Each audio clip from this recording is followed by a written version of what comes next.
ఏదైనా కొన్ని అంశాల విషయంలో జగన్మోహన్ రెడ్డి గారు సూపర్ అండి. ఏదైనా చెప్పాలి అనుకున్నప్పుడు అది అబద్ధమా నిజమా ఎవరన్నా ఏమైనా అనుకుంటారా అనేటువంటి దాన్ని కూడా ఆయన ఏం ఆలోచించకుండా గొప్పగా చెప్పేస్తారు. సరే, ఆయన అనుమానం వ్యక్తం చేసింది మోదీ గారి ఫోటో లేదు, మేనిఫెస్టోలో మీరు మీరు మీరు చేసుకోండి అన్నప్పుడు అక్కడ రాష్ట్ర భారతీయ జనతా పార్టీ ఇన్ఛార్జ్ ఢిల్లీ నుంచి వచ్చాడు. ఆయన ఢిల్లీ నుంచి మోదీ గారు, అమిత్ షా గారు ప్రత్యేకంగా ఆయన ఇక్కడ అపాయింట్మెంట్ చేశారు, సిద్ధార్థ్ సింగ్. మరి ఆయన వచ్చి ఏం చెప్పాడు? మేనిఫెస్టోకి మా మద్దతు ఉంది, మేనిఫెస్టోకి సంబంధించి ఇంప్లిమెంట్ చేయడంలో మేము బాధ్యత తీసుకుంటాము అని చెప్పారు. మరి ఆయన ఏమంటారు? జగన్మోహన్ రెడ్డి గారు ఆయన ఫోటో లేదంటారు. భారతీయ జనతా పార్టీ నేషన్ లెవెల్లో వాళ్ళు మేనిఫెస్టోని రిలీజ్ చేస్తారు కదా. నేషన్ లెవెల్లో రిలీజ్ చేసినటువంటి మేనిఫెస్టో ఇంప్లిమెంటేషన్ ఒకటి ఉంటుంది, స్టేట్ లెవెల్లో ఇంప్లిమెంట్ చేసేటువంటి మేనిఫెస్టో ఇంకోటి ఉంటుంది. స్టేట్ లెవెల్లో పూర్తిగా భారతీయ జనతా పార్టీ కనుక ఇండివిజువల్గా పోటీ చేస్తుంటే వాళ్ళ మేనిఫెస్టో అక్కడ రిలీజ్ చేసుకుంటారు. అందుకని ఇక్కడ వారు జాయిన్ అయింది ఎప్పుడు? భారతీయ జనతా పార్టీ ఒక నెల రోజుల క్రితం వాళ్ళు జాయిన్ అయ్యారు. మేనిఫెస్టోకి సంబంధించి వీళ్ళిద్దరూ ప్రకటన చేస్తూ వస్తుంది ఎప్పుడు? వీళ్ళిద్దరు సూపర్ 6 చెప్పింది ఎప్పుడు? షణ్ముఖ వ్యూహం చెప్పింది ఎప్పుడు? దాదాపు ఒక సంవత్సర కాలంగా వీళ్ళు అనేక అంశాల గురించి చెప్తూ వచ్చారు.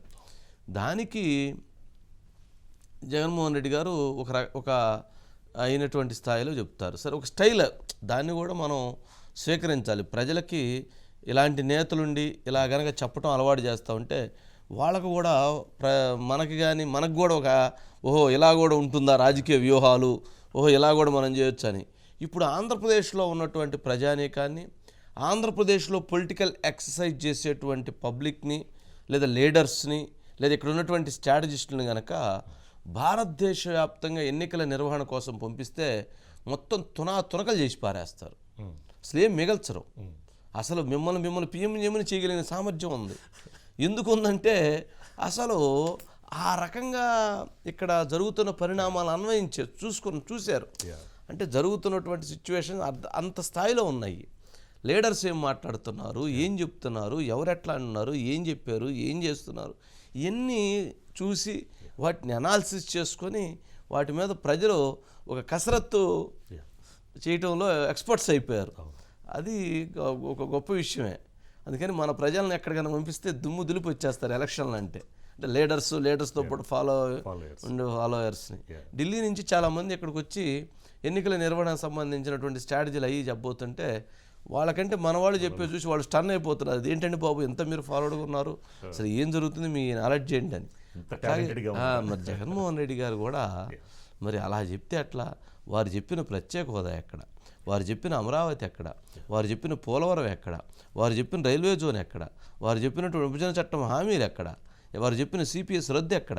వారు చెప్పిన ఉచిత ఇసుక ఎక్కడ? వారు చెప్పినటువంటి మద్య నిషేధం ఎక్కడ? ఇలా అడుగుతా పోతే 100 ఉన్నాయి. కానీ వారు ఏమి వాటి గురించి మాట్లాడలేదు. అది గొప్ప విషయం. మనం ఎప్పుడు కూడా ఆయన అనుకోకుండా అవినాష్ గురించి మాట్లాడారు, కానీ అది మాట్లాడకుండా ఉంటే అసలు ఏముండేది కాదు. ఈ రోజు కూడా మాట్లాడారండి. సరే, ఇప్పుడు ఏం చిన్నపిల్లవాడు ఎత్తుకొని తిరుగుదామేది మనందరం కలిసాను, బాగున్నారు మీరు.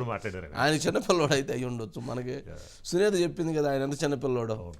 సరే, మనం ఇది ఓవరాల్గా అనిల్లో ఉన్నట్లున్నాడు. అనిల్ లైసెన్స్ ఉంది, డ్రైవింగ్ అనిల్ ఏంటి అనిల్, మొత్తానికి మేనిఫెస్టో మీద మాట్లాడుతున్నారా పవన్ కళ్యాణ్ గారు? ఓకే, పవన్ కళ్యాణ్ గారి స్పీచ్ నడుస్తూ ఉంది పోలవరంలో, వాళ్ళు మేనిఫెస్టో మీద మాట్లాడి తీసుకుందాం. అనిల్ ఏంటి మొత్తానికి మేనిఫెస్టో, కూటమి మేనిఫెస్టో ఎలా చూడాలి ఏంటి? అందుట్లో ఒక సందేహం అయితే నాకు ఉంది. ఇంత పెద్ద మేనిఫెస్టోని ఇంప్లిమెంట్ చేయాలంటే చాలా ఆర్థిక వనరులు కావాలి. మరి ఆర్థిక వనరులు కూడా సమకూర్చుకునేటువంటి ప్లానింగ్ ఉందా?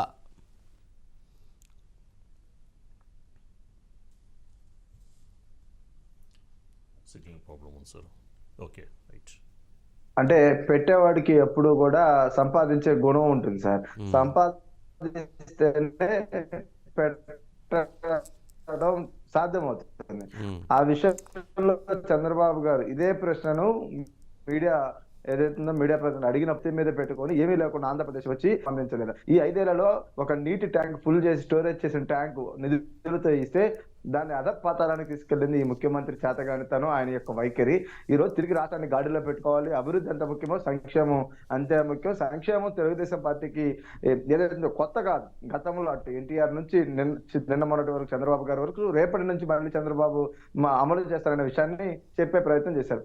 రెండవది, ఆంధ్రప్రదేశ్ లో విశిష్టమైనటువంటి ఆర్థిక వనరులకు అవకాశాలు ఉన్నాయి. వాటన్నిటిని ఆగం చేశారు. 2 లక్షల కోట్లకు పైగా ఆర్థిక పరిపుష్టి రావడానికి అవకాశం ఉన్న అమరావతిని చంపివేయడంతో ఈ రోజు రాష్ట్రం అధోగతి పాలైంది. పోలవరం కనుక పూర్తయి ఉంటే ప్రతి పంటకు నీరు ఉండేది, ప్రతి పంట ఉత్పత్తులలో ఆదాయం పెరిగేది, వీటన్నిటికీ మించి యువతకు ఉపాధి దొరికేది. ఇలా అన్ని అంశాలలో కూడా నిర్వీర్యం చేసి తన చేతగానితనాన్ని ఎదుటి వారిపైన నెట్టే ప్రయత్నం ముఖ్యమంత్రి చేస్తున్నారు. ఖచ్చితంగా ఈ రోజు ఏ మాట అయితే చెప్తా ఉన్నామో ప్రతిదీ అమలు చేస్తాం. గతంలో కూడా చేసి నిరూపించాం.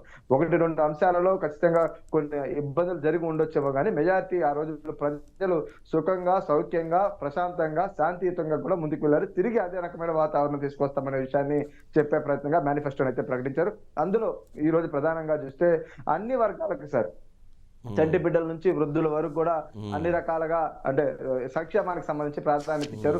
వాటిని ఎలా అమలు చేస్తామని, ఎందుకంటే చదువు విషయంలో విద్యార్థులకి తల్లులకు భారం కాకుండా ఆ కుటుంబానికి ఇబ్బంది కలగకుండా ఎంతమంది ఉంటే అంతమందికి ఆర్థిక పరిపుష్టి చేతిస్తామని, తర్వాత కుటుంబాన్ని నడవడానికి స్త్రీ యొక్క తనకు సౌలభ్యం కలగడానికి ఆ మహిళకి ఖచ్చితంగా 18 ఏళ్ళు నిండితే 1500 రూపాయలు ప్రతి కుటుంబానికి, ప్రతి మహిళకు అందజేస్తామని చెప్పడంతో పాటు ఎంప్లాయ్మెంట్ విషయంలో తనకున్న విజనరీ 20 లక్షల ప్రభుత్వ ప్రైవేట్ రంగంలో ఉపాధి అవకాశాలు కల్పించి పూర్తిగా కూడా ఆదుకుంటా. అప్పటి వరకు 3000 రూపాయల పెన్షన్ కూడా ఎవరైతే ఉన్నారో చదువుకొని నిరుద్యోగ గ్రాడ్యుయేట్ ఉంటారో వారికి అందజేస్తానని చెప్పే ప్రయత్నం.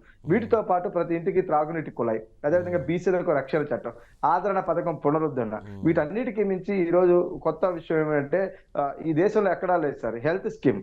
అంటే ప్రతి ఒక్కళ్ళకి ఇప్పుడు ఏదైతుందో ప్రైవేట్ రంగంలో పెద్ద ఎత్తున ఒక పెద్ద సమూలమైన ఒక మార్పు జరుగుతుంది హెల్త్ విషయంలో. అదేంటంటే హెల్త్ ఇన్సూరెన్స్.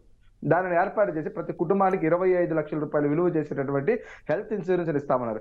అదేవిధంగా సహజ మరణానికి కూడా 5 లక్షల రూపాయలు నష్టపరిహారం ఏదైతే ఆ కుటుంబానికి అందజేస్తామని చెప్పడం, ప్రమాదవశాత్తు చనిపోతే 10 లక్షల రూపాయల వరకు కూడా అందిస్తామని. అంటే గతంలో చంద్రన్న బీమా 5 లక్షలు ఉండేది, దానిని 10 లక్షల వరకు పెంచిన పరిస్థితి. సహజ మరణం 30,000 ఉన్నదాన్ని 5 లక్షలకి తీసుకెళ్లడం.